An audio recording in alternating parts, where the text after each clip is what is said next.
Le Seigneur soit avec vous. Et avec votre esprit. Évangile de Jésus-Christ selon saint Jean. Jésus s'était rendu au mont des Oliviers de bon matin et retourna au temple de Jérusalem. Comme tout le peuple venait à lui, il s'assied et se mit à enseigner. Les scribes et les pharisiens lui amènent une femme qu'on avait surprise en train de commettre l'adultère. La font avancer et disent à Jésus: Maître, cette femme a été prise en flagrant délit d'adultère. Or, dans la loi, Moïse nous a ordonné de lapider ces femmes-là. Et toi, qu'en dis-tu? Parler ainsi pour le mettre à l'épreuve, afin de pouvoir l'accuser. Mais Jésus s'était baissé, et du doigt, il traçait des traits sur le sol. Comme on persistait à l'interroger, il se redressa et leur dit: Celui d'entre vous qui est sans péché, qu'il soit le premier à lui jeter la pierre. Et il se baissa de nouveau pour tracer des traits sur le sol. Quant à eux, sur cette réponse, ils s'en allèrent l'un après l'autre, en commençant par les plus âgés. Jésus resta seul avec la femme en face de lui. Il se redressa et lui demanda: Femme, où sont-ils donc? Alors personne ne t'a condamné? Il répondit: Personne, Seigneur. Et Jésus lui dit: Moi non plus, je ne te condamne pas. Va et désormais ne péche plus. Acclamons la parole de Dieu. Louange à toi, Seigneur Jésus.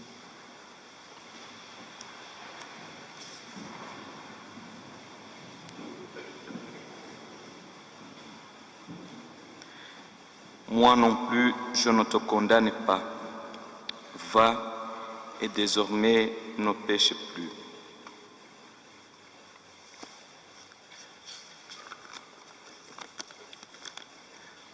Voilà, c'est Jésus qui nous montre son visage qui libère, son visage qui pardonne, son visage qui console. C'est Jésus qui ne nous condamne pas et qui nous invite à ne pas condamner nos frères et sœurs. C'est Jésus, fait qui s'abaisse devant nos misères, non, nos péchés, mais qui se redresse pour nous adresser cette parole de réconfort. Et qu'est-ce qu'il me dit? Qu'est-ce qu'il te dit? Qu'est-ce qu'il nous dit? Je ne te condamne pas. Va et désormais ne péche plus. Et dans la première lecture, c'est le même visage de miséricorde qui nous a été montré, présenté, révélé. C'est le livre d'Isaïe. Deuxième partie de ce livre, connu sous le nom de livre de consolation. À partir du chapitre 40, c'est le livre de consolation. Aujourd'hui, nous avons lu le chapitre 43, versets 16 à 21.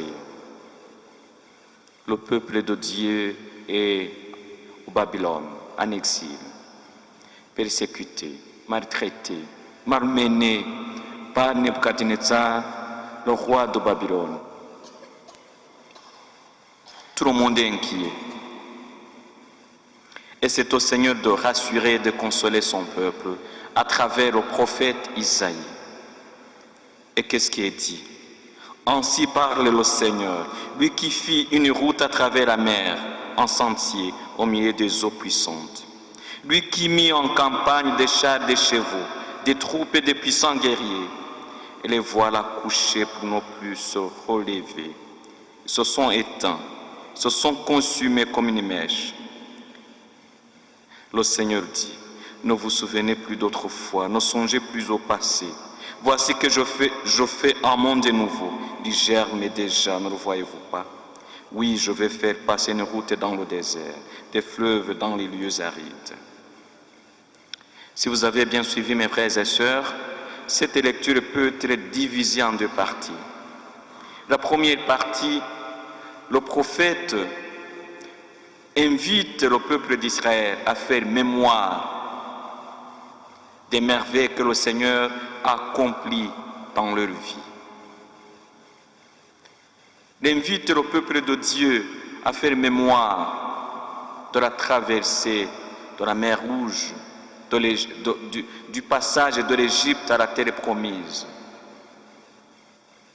Là où ce peuple a souffert, beaucoup souffert d'ailleurs. Et le prophète Isaïe dit quoi? Vous êtes en train de souffrir. Vous êtes en train de souffrir par Nebuchadnezzar. Ne vous inquiétez pas. Il n'est pas fort, n'est pas plus fort que Pharaon en Égypte. Vous avez peur du désert à côté de vous, désert de la Syrie et les autres pays voisins. Mais n'oubliez pas, le même Dieu qui vous a fait, qui a tracé un sentier au milieu des eaux puissantes, lui qui met en campagne des chars, des chevaux, des troupes et des puissants guerriers, c'est le même Dieu qui veut vous libérer même aujourd'hui. Et la deuxième partie, le prophète Isaïe invite le peuple de Dieu à ne pas s'inquiéter de la situation que ce peuple traversait, mais aussi à ne pas être prisonnier du passé. Et qu'est-ce qu'il dit? Ne vous souvenez plus d'autrefois, ne songez plus au passé. Voici que je vais faire un monde nouveau.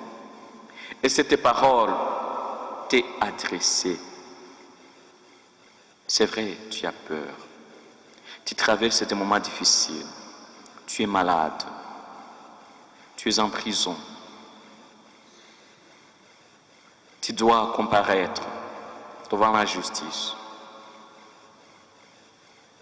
Tu traverses des moments de chômage, tu n'as pas de travail. Tu n'as pas d'enfant, tu es seul, dans la solitude. Les péchés pèsent sur toi. Quand tu regardes à gauche, à droite, tu as l'impression que tu es abandonné par le Seigneur. Ta situation actuelle t'inquiète. Tout cela, le Seigneur le voit. Et qu'est-ce qu'il te dit? Mon fils, ma fille, n'aie pas peur. Ne te souviens pas, ne te souviens plus d'autrefois, ne songe plus au passé. C'est vrai, tu as connu la souffrance. Je le sais. Tu es blessé, je le sais aussi. Mais ce que je vais faire dans ta vie aujourd'hui, si tu crois, si tu mets ta confiance en moi, si tu ne te décourages pas, si tu gardes mon commandement, si tu pries, si tu restes fidèle à tes engagements baptismaux, si tu n'oublies pas la loi sacrée, je vais faire passer une route dans le désert. Je vais faire passer une route dans le désert de ta vie, des fleuves dans les lieux arides. Et ce n'est pas suffisant. Les bêtes sauvages me rendront gloire, les chacals et les autruches, parce que j'aurai fait couler de l'eau dans le désert, des fleuves dans les lieux arides, pour désaltérer le peuple mon élu. C'est toi que le Seigneur veut désaltérer, parce qu'il t'aime. Tu es une merveille devant ses yeux. Puissions, frères et sœurs, rendre grâce à Dieu dans nos cœurs pour cette consolation qu'il nous apporte. Et Saint Paul aussi, dans le même sillage que le prophète Isaïe, nous rassure et nous console également. C'est dans la lettre de Saint Paul apôtre aux Philippiens, au chapitre 3, versets 8 à 14. Il est en prison, probablement à Éphèse ou à Rome. C'est dans les années 50, après la naissance de Jésus. Les chrétiens de Philippe sont des amis de Paul. Et qu'est-ce qu'ils font, ces chrétiens? Ils envoient certains parmi eux pour aller rendre visite à Paul qui est en prison. Bien sûr, avec un soutien matériel. Mais avec cette visite, les chrétiens de Philippe profitent aussi de cette occasion pour poser à Paul certaines questions, soumettre à Paul certaines difficultés dans leur foi. Et le plus grand problème qui rongeait cette communauté chrétienne de Philippe, c'était au fait une sorte de division liée aux origines. Les chrétiens sont en deux groupes. Le premier groupe sont des chrétiens d'origine juive qui se considèrent comme des meilleurs et avec ça méprisent les autres. Ces chrétiens d'origine juive disaient, nous sommes meilleurs et si vous voulez être comme nous, être acceptés devant le Seigneur, être chrétien aussi au vrai sens du terme, vous devez suivre scrupuleusement la loi de Moïse. Vous devez être comme nous, juifs. Et Saint Paul se moque, se moque d'eux. Et qu'est-ce qu'il dit? Il dit, vous êtes en train d'égarer les autres. Parce que ces chrétiens d'origine juive méprisaient le reste des chrétiens d'origine païenne. Et qu'est-ce que Saint Paul leur dit? C'est vrai, vous êtes d'origine juive. Moi aussi, je suis juif. Pas en simple juif, je suis pharisien. Et le fait d'être pharisien, ce n'était pas petite affaire. J'ai fait l'école théologique, biblique, de la loi de Moïse à Jérusalem, chez Gamaliel. Donc Saint Paul n'était pas n'importe qui. Et qu'est-ce que leur dit? Frère, tous les avantages que j'avais autrefois, d'être juif, d'être pharisien, d'avoir fait l'école de Gamaliel à Jérusalem, je les considère maintenant comme une perte à cause de ce bien qui dépasse tout, la connaissance du Christ Jésus, mon Seigneur. À cause de lui, j'ai tout perdu. Je considère tout comme des balayures en vue d'un seul avantage, le Christ. Et c'est vrai, en qui Dieu me reconnaîtra comme juste. Cette justice ne vient pas de moi-même, c'est-à-dire de mon obéissance à la loi de Moïse, mais de la foi au Christ. Autrement dit, vous autres qui croyez que vous êtes supérieurs aux autres, vous n'avez pas ce droit de vous croire supérieurs aux autres. Soyez humbles. C'est vrai, vous avez des grands ou des gros diplômes. Vous avez beaucoup étudié. Vous êtes riche. Vous êtes financièrement bien. Vous êtes dans tel ou tel groupe de prière, dans telle ou telle communauté. Et Saint Paul dit tous les avantages que j'avais autrefois. Je les ai considérés comme une perte à cause de ce bien qui dépassait tout. Et voilà l'invitation aujourd'hui. Considérez tout comme une perte, considérez par rapport à la connaissance de Jésus. L'essentiel dans notre vie, l'essentiel dans la vie de Paul, c'est la connaissance de Jésus. D'éprouver la puissance de sa résurrection et de communier aux souffrances de sa passion en reproduisant sa mort dans l'espoir de parvenir, nous aussi, à ressusciter d'entre les morts. Demandons, frères et sœurs, cette grâce de connaître Jésus Et comment pouvons-nous connaître Jésus aujourd'hui? On peut s'exercer à 4 ou 5 exercices ou 5 choses ou 5 attitudes. Première chose à faire, on peut connaître, découvrir ou entrer en communion avec Jésus et le connaître davantage à travers sa parole. La lecture, l'écoute et la méditation constante de la parole de Dieu nous permet de connaître Dieu, nous permet de connaître Jésus. Nous avons beaucoup d'occasions de le faire. Nous pouvons lire la Bible, écouter la parole de Dieu à la messe, utiliser beaucoup d'autres moyens pour connaître, lire, méditer la parole de Dieu. Ce n'est pas vraiment difficile. Ce n'est pas ennuyant, c'est réjouissant. Je sais que nous sommes capables de passer des heures devant la télévision. C'est bien de suivre l'actualité. C'est bien de nous détendre en suivant un bon film qui nous intéresse. C'est bien. C'est bien. C'est bien de suivre un bon match de foot. 2 heures, 1h10, 3 heures. Alors, ça me coûte quoi de prendre 15 minutes ou 20 minutes par jour pour l'écoute, pour la lecture, pour la méditation de la parole de Dieu? Je sais que nous en sommes capables. Et si nous le voulons, nous pouvons le faire. Parce que la connaissance de Jésus surpasse tout. Et après cette découverte, la découverte de notre Seigneur Jésus-Christ, nous considérons toute autre chose comme une perte, au fait. Demandons au Seigneur de reconnaître vraiment. Nous pouvons aussi connaître Jésus à travers les enseignements de l'Église, le magistère ecclésial. Ce que l'Église nous enseigne nous permet de connaître Jésus. Excusez-moi.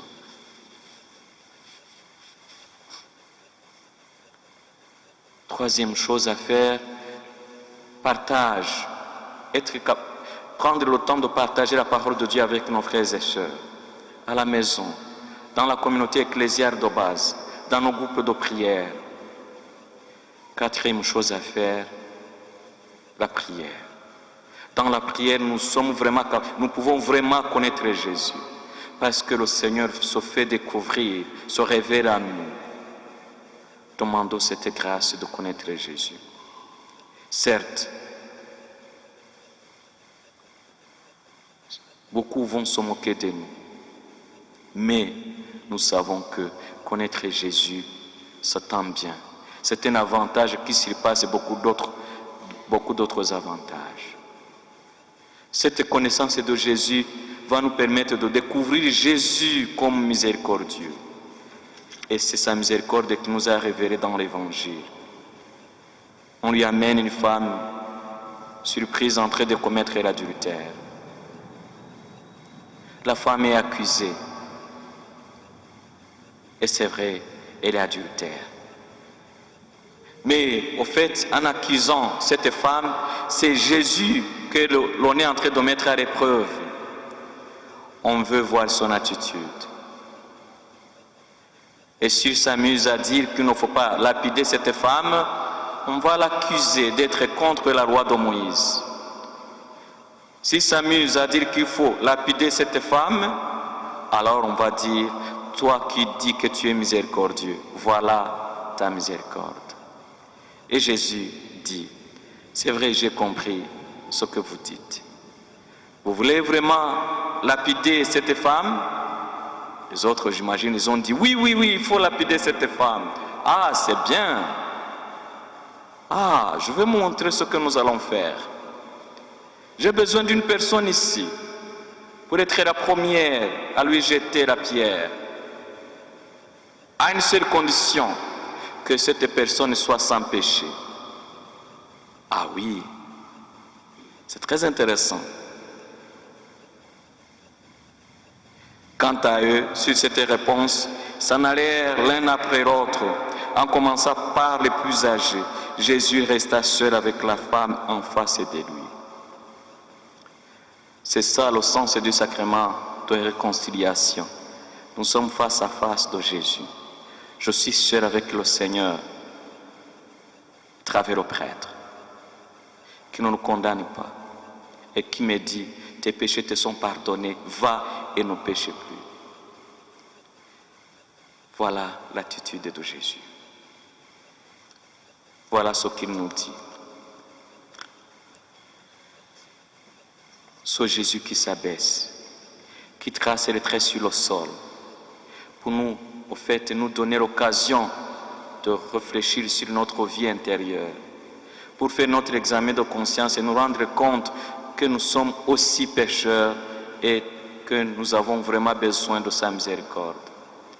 Mais aussi qui se redresse pour nous regarder en face, pas pour nous juger, mais pour nous dire, va et ne péche plus. Moi aussi, je ne te condamne pas. Jésus, nous avons besoin de toi. Nous avons besoin de ta miséricorde. Montre-nous ton pardon. Nous sommes pécheurs. Nous sommes parfois contents quand nous jugeons et condamnons les autres. Pardonnez-nous. Et l'attitude de la femme est très intéressante. Elle ne se justifie pas. Elle est toute silencieuse. Elle reconnaît qu'elle est pécheresse. Je me dis que dans son silence, elle est en train de prier, de présenter au Seigneur son cœur, dire au Seigneur, Seigneur, tout le monde veut me tuer, tout le monde me condamne, mais je compte sur sa clémence, sa grâce, sa miséricorde, ta grâce et ta miséricorde. Et Jésus dit, va et ne péche plus. 4 leçons à tirer de cet évangile.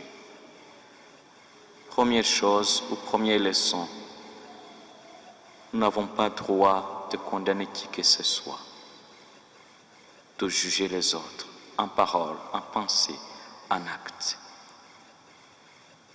Deuxième chose, avant de vouloir condamner les autres ou de les juger, pensons d'abord que nous sommes aussi pécheurs et que nous avons vraiment besoin de la miséricorde de Dieu. Troisième chose, nous l'apprenons de l'attitude de cette femme qui ne se justifie pas, mais dans son cœur demande pardon au Seigneur. Le sacrement de réconciliation, ce n'est pas le moment de venir justifier vraiment mes péchés, mais d'implorer la miséricorde de Dieu, d'être humble. Troisième leçon à faire ou à tirer de cet évangile, accueillir la miséricorde de Dieu, accepter son pardon et partir pour témoigner de son amour, pas pour pécher encore, pour revenir recevoir cette miséricorde, mais pour témoigner de sa miséricorde et de sa bonté. Et Saint Paul nous le dit dans la deuxième lecture. Et qu'est-ce qu'il a dit? C'est très intéressant. Frère, je ne pensais pas l'avoir déjà saisi. Une seule chose compte, oubliant ce qui est en arrière et lancé vers l'avant. Je cours vers le but pour remporter le prix auquel Dieu nous appelle là-haut, dans le Christ Jésus. Je ne suis pas encore arrivé. C'est vrai, le chemin vers la sainteté, c'est un chemin que nous devons faire chaque jour. Mais les yeux fixés sur Jésus-Christ, fixés sur sa miséricorde, certes, nous allons remporter la victoire. Le Seigneur soit avec vous.